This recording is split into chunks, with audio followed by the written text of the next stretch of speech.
Smart meter ও জনবিরোধী বিদ্যুৎ বিল বাতিল দাবিতে বিক্ষোভ বামপন্থীদের। লোডশেডিং এ হার কমানো সহ ৯ দফা দাবিতে রাজ্য বিদ্যুৎ পর্ষদের আতপুর সেক্টর অফিসের সামনে প্রতিবাদ সভা করল সিপিআইএম এর শ্যামনগর এরিয়া কমিটি। এদিন এই প্রতিবাদ সভায় উপস্থিত ছিলেন জেলা কমিটির সম্পাদিকা গার্গী চট্টোপাধ্যায়, সিটুর জেলা কমিটির সদস্য অভিকর, সিপিএম এর শ্যামনগর এরিয়া কমিটির সম্পাদক সোমনাথ সরকার সহ অন্যান্য নেতৃবৃন্দ।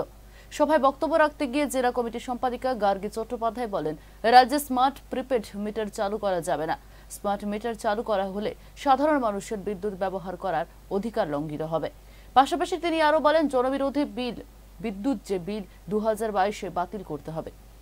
লোডশেডিং এর হার কমাতে হবে, বিদ্যুতের দাম বৃদ্ধি করা যাবে না। জেলা কমিটির সম্পাদিকা তথা দাবি দাওয়া সহ বিভিন্ন রকম দাবি নিয়ে মানুষের সঙ্গে নিয়ে তারা আরো বৃহত্তর আন্দোলনে নামবেন বলে জানান। বেসরকারি স্মার্ট মিটার যে চালু করার চেষ্টা হচ্ছে আমাদের রাজ্যে, তার বিরুদ্ধে বলবার জন্য এসেছি যে আমরা স্মার্ট মিটার মানছি।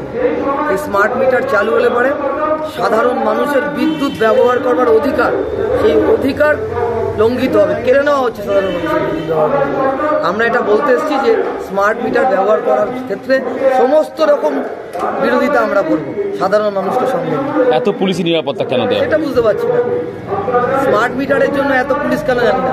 আর এখানে এমপি আর এমএলএরও স্মার্ট মিটার হচ্ছে, সেটা নিয়ে পুলিশ নেই, এটা আমি বুঝতে পারছি। জমি দখল হচ্ছে, পুলিশ নেই। ভোট দখল হচ্ছে, পুলিশ নেই।